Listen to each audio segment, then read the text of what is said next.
एक वेळ मला बोला, पण महाराष्ट्राचा अपमान मी सहन करणार नाही. वा रे वा, लोक त्या मिसिंग लिंक बद्दलच बोलतायत, महाराष्ट्राचा कुठे अपमान करतायत. आणि ह्याचं जर समजा कोणी राजकारण करत असेल, आम्ही बघून घेऊ त्याला. मुख्यमंत्री आहेस ना तू,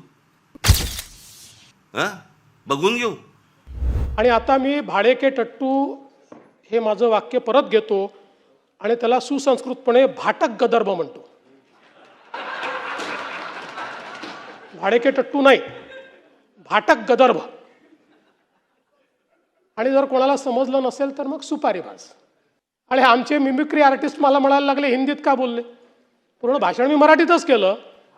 नुकताच पहिला पाऊस पडून गेला आणि या पावसामध्ये सरकारचे अनेक दाव्यांची पोलखोल झाली. आपल्याला माहिती आहे, मिसिंग लिंकच्या इथे एक दरड कोसळली, रस्ता 20 तासांसाठी बंद होता, अनेकांचे हाल झाले, सोशल मीडियात व्हिडिओ व्हायरल झाले, अनेक वक्तव्य व्हायरल झाली. सरकारनं ज्या पद्धतीनं 7,000 कोटी रुपये त्या रस्त्यासाठी खर्च केलेले होते ते पाण्यात गेले अशी विरोधकांनी टीका केली. देवेंद्र फडणवीसांवरती वैयक्तिक टीका झाली. त्यांना इन्फ्रामॅनचं डिझास्टर मॅन म्हटलं हर्षवर्धन सपकाळ यांनी, आणि रोहित पवार असतील त्यांनी सुद्धा भ्रष्टाचाराचे आरोप केले. आता त्यावरती उत्तर देताना देवेंद्र फडणवीसांनी विधानसभेमध्ये जी भाषा वापरली त्यावरून एक वेगळंच राजकारण सुरू झालेलं आहे. आपल्याला माहिती आहे, गेल्या 2 दिवसांपासून हा मुद्दा सातत्यानं चर्चेला जातोय. त्यावरती राज ठाकरे बोलले आणि राज ठाकरे बोलल्यानंतर आज पुन्हा एकदा राज ठाकरेंना उत्तर म्हणून देवेंद्र फडणवीसांनी त्यांना मिमिक्री आर्टिस्ट म्हटलेलं आहे. म्हणजे महाराष्ट्रामध्ये काय चाललंय हेच आपल्याला कळत नाही. महाराष्ट्राच्या राजकारणामध्ये आपल्या डोळ्यासमोर सध्या काय येतंय तर एकमेकांशी शिवराळ भाषेमध्ये एकमेकांची खिल्ली उडवणारे नेते आपल्या डोळ्यासमोर येत आहेत. आपण महाराष्ट्राच्या विधानसभेचा एक काळ बघितलेला आहे आपल्या आजोबांनी, आपल्या वडिलांनी, जिथे यशवंतराव चव्हाण होते, पी.के. अत्रे, बॅरिस्टर पै, आणि अगदी अलीकडच्या काळामध्ये आर पाटील असतील किंवा इतर नेते असतील, अत्यंत संयमी हे सगळे नेते होते. कधीकधी ते आक्रमक सुद्धा व्हायचे, पण त्यांच्या भाषेची एक संस्कृती होती, संयम होता. पण आजकाल जे सभागृहामध्ये घडतंय ते फार वेदनादायी आहे. आणि ते बघून सर्वसामान्य माणसाला हाच प्रश्न पडतोय की आपला महाराष्ट्र नेमका चाललाय कुठे.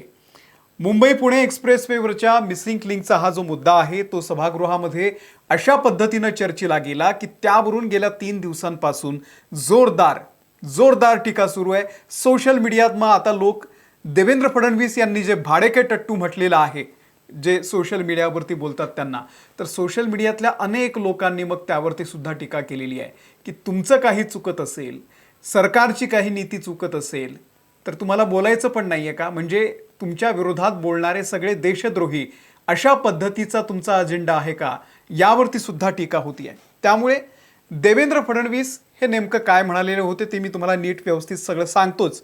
पण आपण हे समजून घेतलं पाहिजे की देवेंद्र फडणवीस यांची एक वेगळी इमेज आहे महाराष्ट्रामध्ये, काम करणारा नेता म्हणून त्यांची इमेज आहे.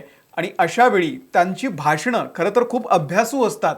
जेव्हा ते विरोधी पक्ष नेते होते तेव्हा ज्या पद्धतीने ते आक्रमकपणे आणि अभ्यासूपणे भाषणं द्यायची, तेव्हा समोरचे जे सत्ताधारी असायचे त्यांना घाम फुटायचा.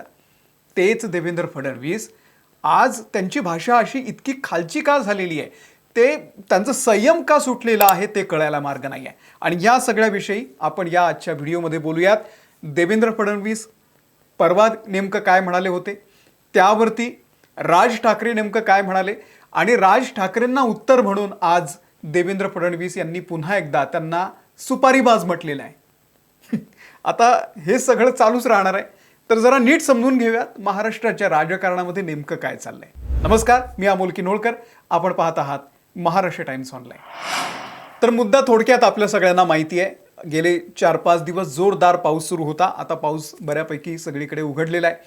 पण जो महत्त्वाचा रस्ता होता मुंबई पुण्याला जोडणारा मिसिंग लिंक, त्या मिसिंग लिंकचं 2 महिन्यांपूर्वीच उद्घाटन झालं होतं आणि 7,000 कोटी रुपये खर्चून हा जो रस्ता बांधला गेला, पहिल्याच पावसामध्ये त्या ठिकाणी दरड कोसळली आणि मग रस्ता 20 तासांसाठी बंद होता.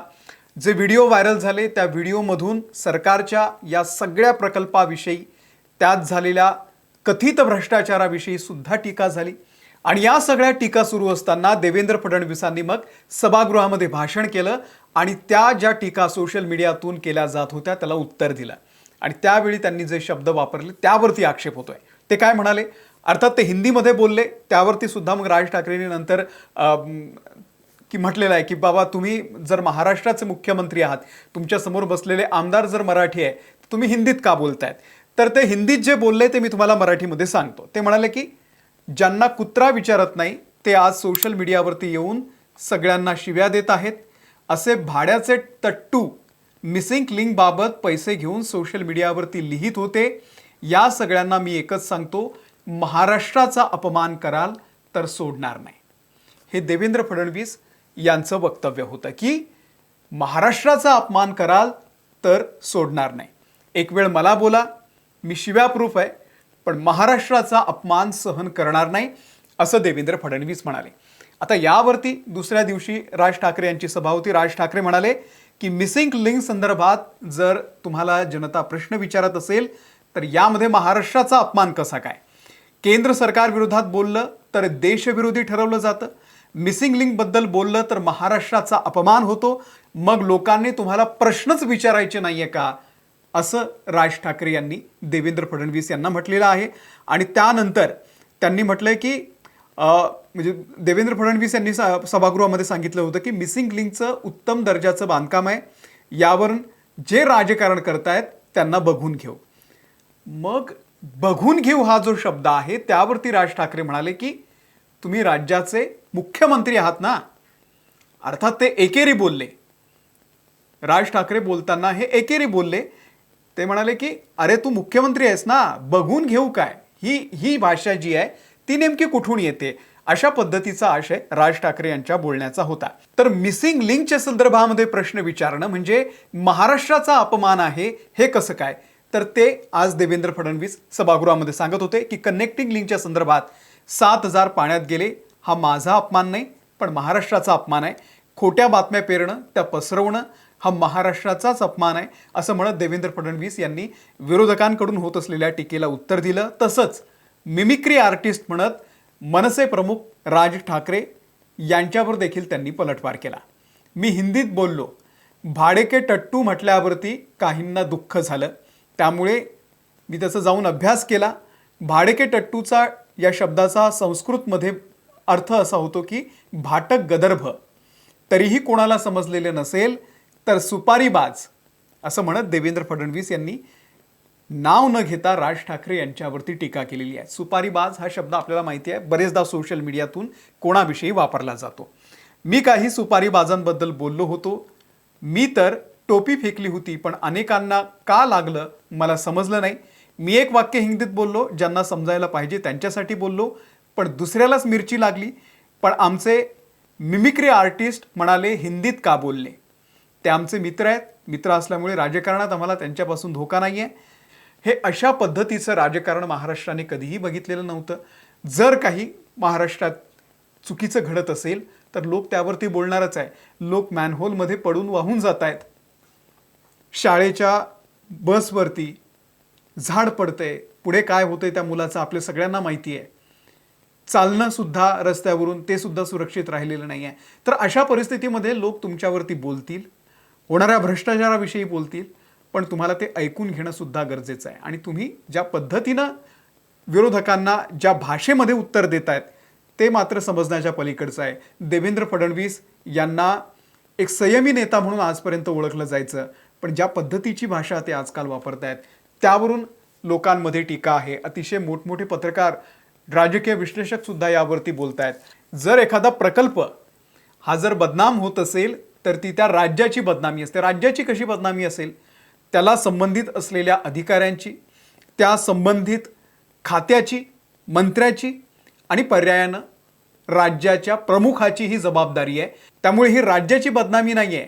हे ज्याचं पाप आहे ते त्यांनी स्वीकारलं पाहिजे, एवढंच या ठिकाणी सांगावंसं वाटतंय. सध्या महाराष्ट्रातलं राजकारण ज्या पद्धतीनं सुरू आहे त्याबद्दल तुम्हाला नेमकं काय वाटतंय. हे ज्या टीका टिप्पण्या होत आहेत आणि खालची भाषा वापरली जाते त्याबद्दल तुम्हाला नेमकं काय वाटतंय, आम्हाला जरा कमेंटमध्ये नक्की सांगा. आणि या सगळ्याला पर्याय काय, काही पर्याय असेल तर तो पण सुचवा. धन्यवाद.